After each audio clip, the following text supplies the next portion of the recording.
Well, hello, ethics students. It's either good evening, good morning, or good afternoon. I don't know, whenever it is that you're watching this. The beginning of a semester is usually a real exciting event, but when you have the first 3 days of class canceled, that makes it a little bit more challenging, to say the least. So, at any rate, I've emailed you some information, which I hope you will read, and I'm going to tell you a few little things, but we're not going to spend a whole lot of time in this sort of asynchronous atmosphere. So first of all, the syllabus is posted on Moodle, and the basics are there. You know, my name, what room we're in, where you can find me in between my classes, and my phone number, and so forth. And feel free to use the phone number if you need to. If you text, be sure to identify yourself, because I won't know who you are, and I won't be saving your information or your contact as a contact in my phone. I've got enough numbers in there already. But at any rate, take a look at the syllabus, take a look at the schedule. As I mentioned to you in the email, I am going to be giving you a paper copy of both the first 2 pages of the syllabus and the schedule, and you'll find out pretty soon that I like to give you pieces of paper. Yes, it's a lot of fun. You don't have to look up things online all the time in your whole life. So at any rate, just a few little notes. Um, when you read the schedule, notice that the assignments are have read. So you should have read what's ever on the schedule for that day.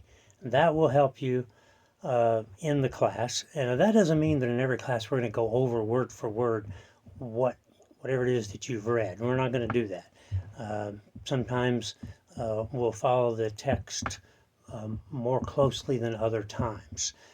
So it just depends on what we're dealing with.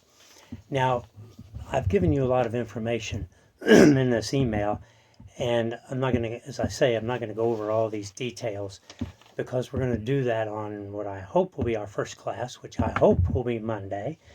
And so I'll explain to you some of the things that are on here about what we mean by the human person, what we mean by ideas like truth and opinion and objective and subjective and so forth. You may have encountered some of those ideas before, and that's good. We'll build on that and we'll go on from there. Obviously, in ethics, we're going to be talking a lot about good and evil. And so a question arises with regard to good and evil in terms of whether or not good and evil is real, or whether or not those are just words that we use to describe things that we don't particularly like. So that will be a source of quite a bit of discussion over the course of the semester. Also, we'll discuss a little bit of the relationship between something that's legal or illegal and ethical or unethical. We won't spend a whole lot of time on that, because we are primarily interested in the questions of ethics, not necessarily the questions of legality. And that takes us down an interesting rabbit trail, but one which we may not have time to investigate completely. The semester will take place in the context of two traditions in ethics. One tradition is called voluntarism, the other is referred to as classical realism. And I've given you some information about those two traditions. We will develop that as time goes on, and you will come to see that really everybody that we study is going to fit into one of those two traditions. All of our thinking about ethics falls into one of those two traditions. And while we might think, as the semester goes on, we might think that, well, I'd like to have a foot in both camps, you will, I think, come to understand that that's not really possible, that we need to be in one camp or the other. And so what ultimately I would like for you to think about and for you to decide is, which camp is the right one? Which ethical theory is actually the true ethical theory? Now, I've also given you towards the end of the email that the boldface type says the following notes pertain to the introduction and Jensen.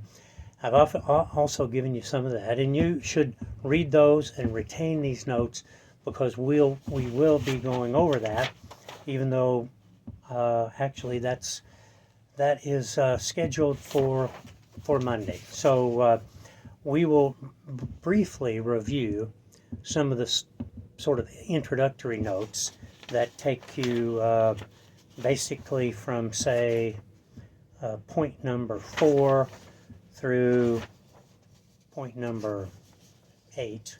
Well, actually, that's not right. Point number 4 through point number 16. And then there are 9 points on voluntarism and 8 points on classical realism.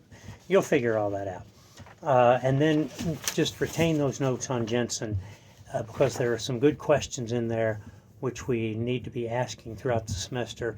Just one example is the question of whether or not there are absolute responsibilities and whether or not there are inalienable rights.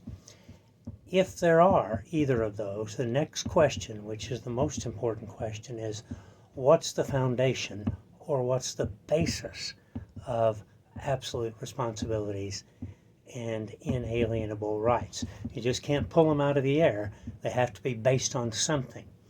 So that is pretty much the first class, the remote class.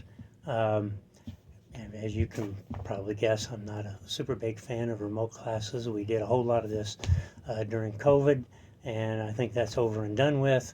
And so we're going to look forward to real face-to-face classes coming up, I hope, starting on Monday. If I've forgotten to tell you anything, I'll try to remember to put it in the email. If you have a question of any sort prior to Monday, feel free to email me back. I will do my best to answer those questions. I'll be around all weekend. If the snow turns out to be what they say it's going to be tomorrow, then yeah, I'll be around. So and actually, as long as my phone's in my pocket, I can look at your emails anytime, anywhere, which I know you're happy to know. So have a great time, have fun in the snow, go sledding, and I hope to see y'all on Monday.